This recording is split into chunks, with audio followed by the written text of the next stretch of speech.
What's up? What's up? My fellow bassheads. Today I've got something interesting to share. Behind me here I've got a Sony Explode and a 12-inch.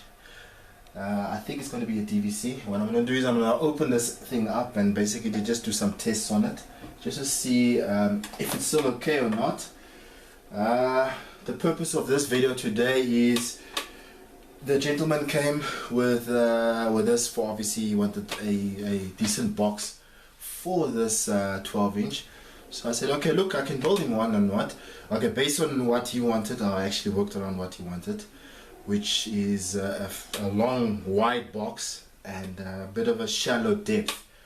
So I said, okay, no problem, I'll work it out. It'll be a portrait because obviously there's no way I'll be able to do a T-line with this. It'll be too big, way too big, and he still wants space on top of that. So then I decided to actually just opt for the portrait. When you look at the design of it, it looks like a T-line, but it's not. It's a portrait. But besides that, now is one of the reasons why I'm doing this video is I said, okay, look, he has to leave the sub with me so that I can actually put together the box, get the cutout for the actual sub itself. So obviously I need the sub to be here to get the proper accurate cutout. And then in the same time, what I'm going to do is I'm going to borrow him my 4th order band pairs, the 6-inch, just for the time being, so that at least he's got some bass in that. And he came through basically yesterday, and we did the swap and that. And then okay, just to see the gains and to set and just to see now how it was playing and what. And whew, oh man, oh, installers, I don't know. Okay, this is for the most part, most of the installers. Okay, most of them, not all of them.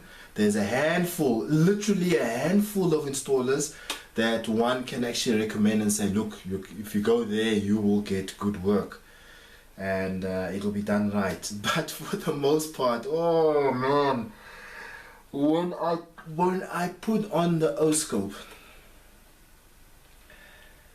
it's a bass head's nightmare, if you ever want to describe it like that. I mean, I can see hard clipping, I've seen some hard clipping, you know, that okay, it's still clipping, you know, it's not even workable. You might think it's workable, but it's really not. It's still hard clipping. But what I saw there, I would call it a box clipping, literally a box clipping. First of all, the bass boost on that 4-channel was all the way up, okay, on each one of those basically channels. He had they sold him, which I don't know why they sold him that, but they sold him a crossover unit. Even that bass boost was all the way up. The gains were all the way up. So obviously now, okay, he's using a standard OEM factory deck. So okay, I tried my best on that because it was a bit late and I had to do everything. We'll do everything properly, obviously, when he comes through and he connects his box. So then we do it properly from the 8 unit RCA. But I did try and I tested it, you know, the cleanness of the signal, volume wise, all that stuff. But from what the guys installed, I don't know, is it because the guys are lazy? Is it they don't understand or they don't know? I don't know. It's really, you are damaging equipment. It's just, you know, and to keep on coughing up money or some stuff, I mean, you have to really pay for an upgrade if maybe you want another sub or whatever. For the most part, if everything is done right, in a perfect world, it's more for an upgrade, or you want to add a second sub or whatever, or more speakers. But to continuously be coughing up money for the same thing, and then your subs or your speakers get burnt and all that, really guys, I mean, come on. I mean, I've had some people laugh at me because I'm a DIY dude and whatever. I do it myself. Is because I got sick and tired of those people you know, all the nonsense and the smooth operator talking, you know, like, you know, the geniuses in the stuff and whatever. And then when you look at it, sometimes you look at the work and you're like, oh, but you know, why did he do this? You know, one of the other things as well is some of these guys will try and sell you two high low converters, two of them, and then they will charge you for two, but they will only install one. I mean, what is that? Guys, what is that? You know? So really, I mean, I got a shock of my life, you know. I mean, bass boost is up, gains are up,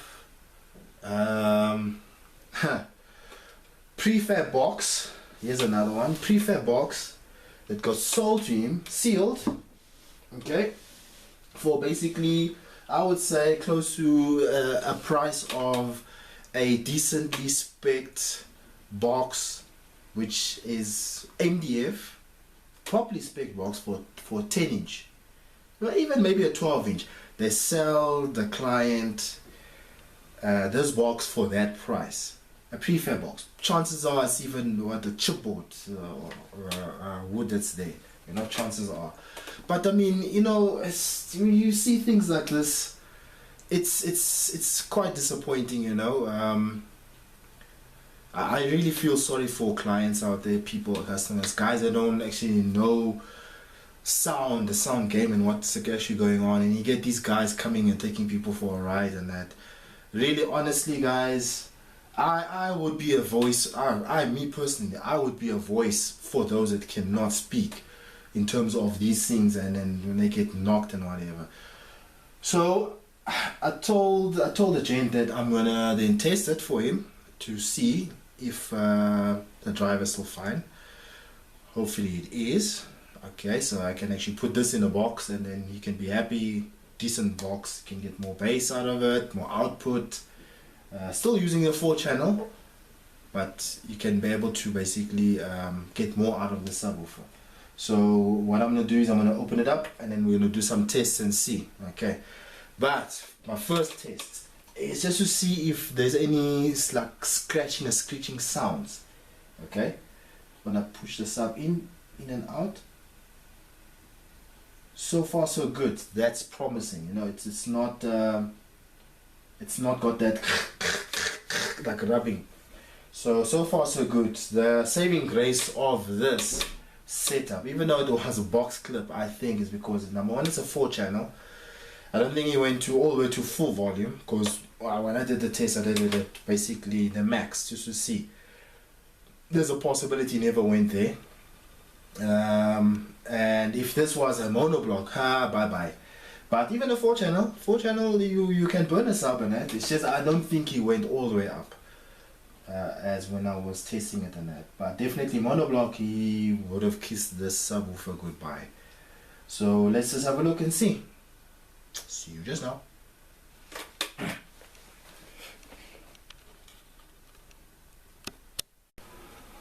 Okay, as you can see here, this is actually a SVC. Okay, at least there they sold the right thing for the right amp, you know, being 4-channel and that. So as I'm trying to shine a light here,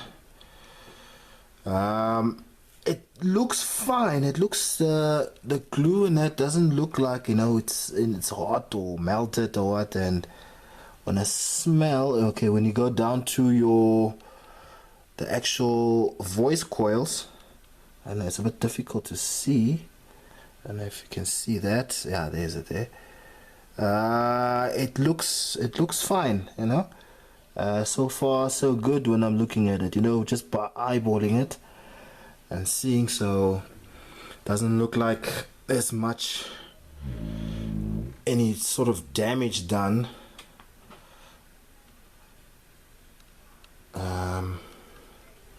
Onto the driver itself, it looks solid, even up there where the cone basically meets with the wiring and that there.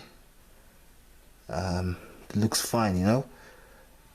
First time I actually see that the wires aren't onto the spider. It's not woven onto the spider. But yeah, each company to their own way, but it's fine. Nah, so far I'm pretty happy. I'm just gonna rotate it again and just see. Yeah. Okay, let's see.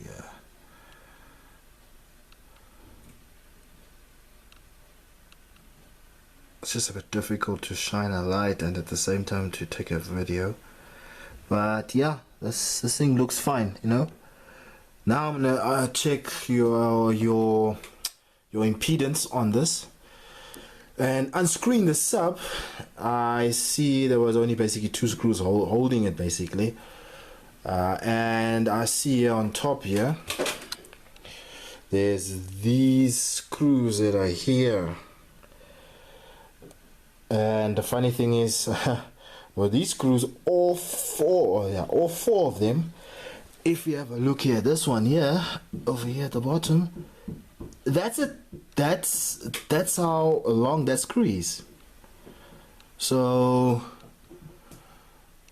obviously this thing it wasn't really bolted on 100%, but it's fine. We'll just fix that and then we'll put more screws in.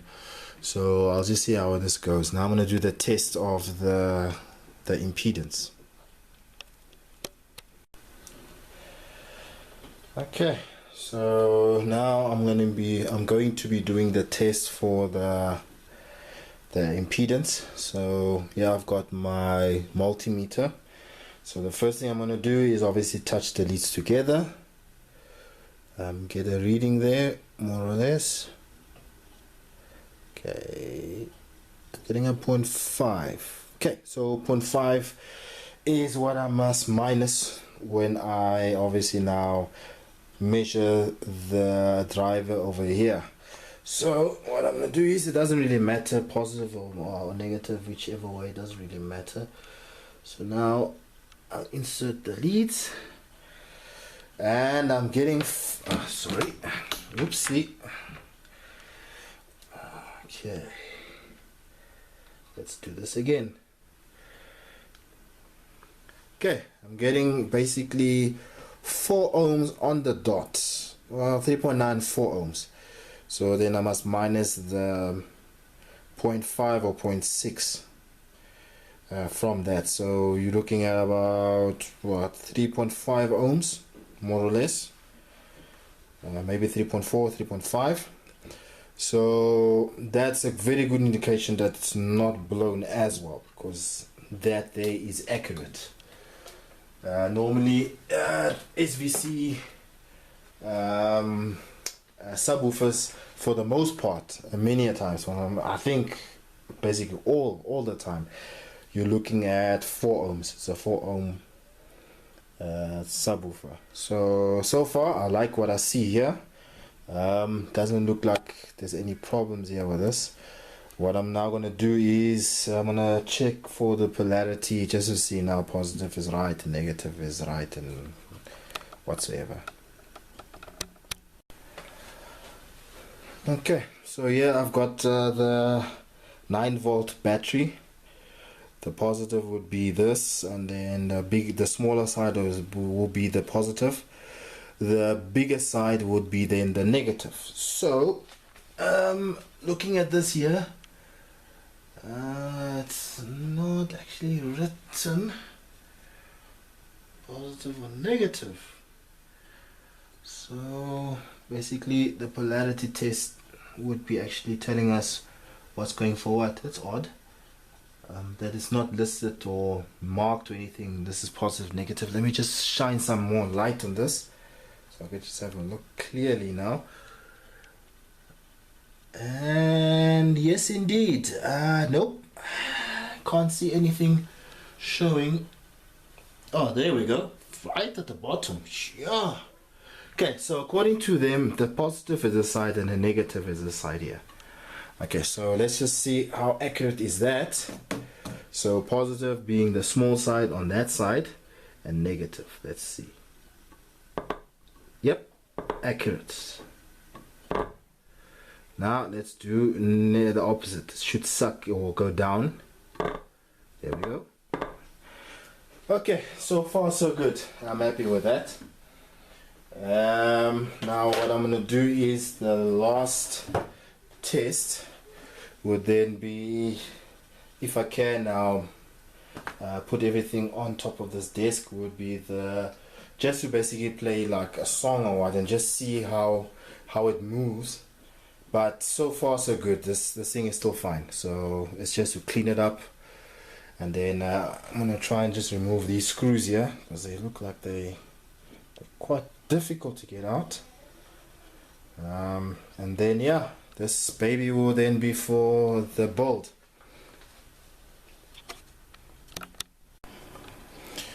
Right now I've got my 1-volt deck basically connected now here, along with obviously with the battery and the 4-channel amp. That's for the other build that I'm doing, the Almera build. And then I connected the oscilloscope just now to get a reading and basically a voltage out of this. So what I'm going to do is I'm going to be playing a 50 hertz tone, let's just see, a 50 hertz, and then a 20 hertz, and then I'm going to be doing a sweep, and then basically just to see how the sub will react. But for now what I want to do is I want to see how much power I'm going to push it to. So I am going to go to basically volume 25, okay, and then just see how much power I am getting. Oops, this is a song, so let's go, yeah, 20 hertz, that's 1000 hertz, I don't want that. Okay, this will be the 50 hertz tone at volume 25. I just want to get a decent voltage here. Okay, so if that there is 26, 27, let me go to 30 and just have a look. Okay, 30, or basically at volume 30 there. As it stands, I'll be getting, sorry guys, I just want to go to the Ohm's law quickly.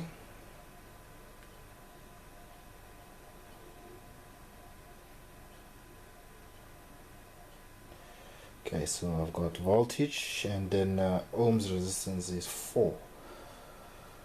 Okay, so 4 ohms, and then the voltage is 14.91 or 998, sorry, 14.98. Okay, it'll be 56 watts. Okay, I don't really want to push it that much. I just want to see while it's moving if there's any sounds, noises, or is it fine. That's basically, that's the main thing of this test. This is not sorry guys, that was just a phone there quickly. Yeah, so this is just to see if it's fine. And I see here, I only notice it now on the sub, is there's a crack here. Okay, because I wasn't looking from the top, so that there is definitely performance losing, so that will have to be taped up. Okay, that's not a problem. I didn't actually have a look at the actual the front of the sub. I was more concentrating on the back because I was just eyeballing the front, but now I'm looking at it now, I'm just seeing that there as the problem. Okay, so right now as it stands, as I've stated, with, okay, let me just adjust it again quickly there. Sorry guys, it's just that phone call threw me off a little bit. So as it stands there, I'm gonna go back there again.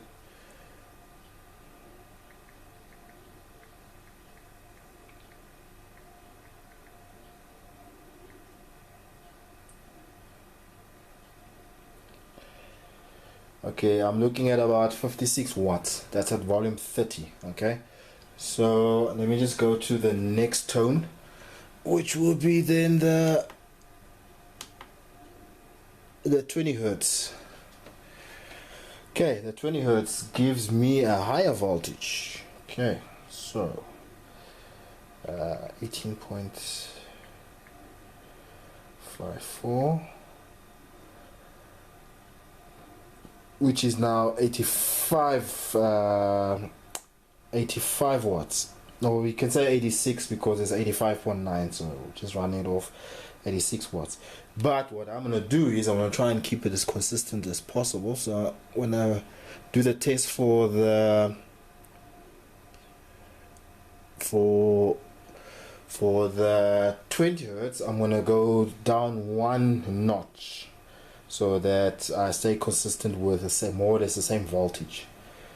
Okay, so that would be that there. That's the voltage, the volume 29 on that one. And then obviously now the last one will be the bass sweep. Okay,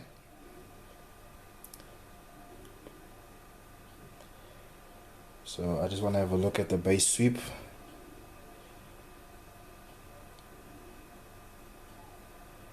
Okay, for the bass sweep I think I'll stay at volume 29 just to be safe, because it does go down all the way to 20 hertz. But for the 50 hertz I'm gonna go to volume 30. So okay, so that's what I'm gonna do now. I'm gonna go over now and just connect the speaker, and then we'll just see. Okay, alright, I'm ready to do the test. So I'm gonna switch on the deck, and then I'm gonna go straight to the 50 hertz tone. Okay, so I don't want this thing to jump up and scream at me.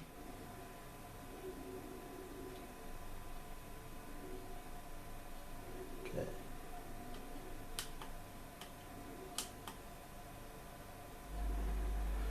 Okay, as you can already hear,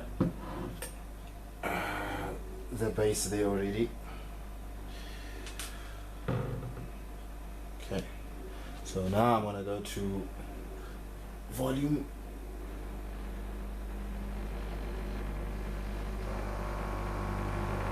It's quite intense, this actually, but okay,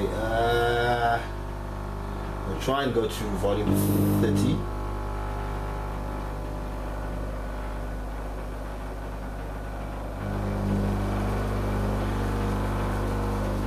But yeah, so far looking at this here, just now I can't do the camera and holding this up together like that now, but so far it's okay. I'm not gonna go all the way up, right? So now what I'm gonna do is I'm gonna go for the 20 hertz.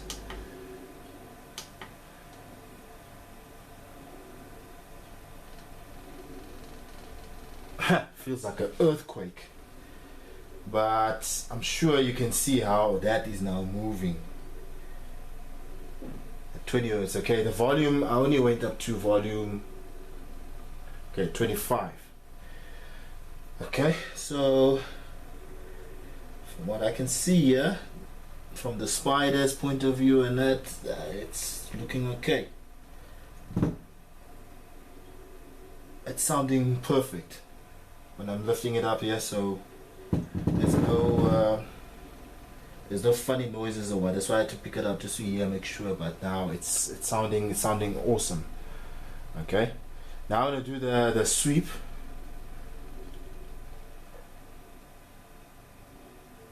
Okay, with the sweep, I'm gonna just connect the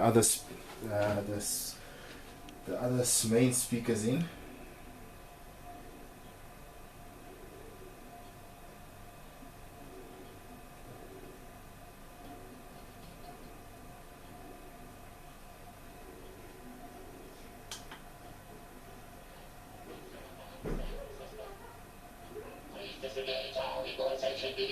Okay, I'm gonna leave it at volume 25. Starting from 360 cycles down to 10 cycles. Test will begin in 5, 360, 350, 340, 330, 320, 310, 300 cycles, 290, 280, 270, 260, 250, 240, 230, 220. Okay, I'm gonna try and bring it closer so you can see how it moves. 190, 180, 170, 160, 150, 140, 130, 120, 110, Woo, shaking my whole arms, my body shaking. 70, 60, 50, 40, 30, 20, 10 cycles. This has been a test of the Silicon sound system. We may now re-engage all of your bass enhancement devices.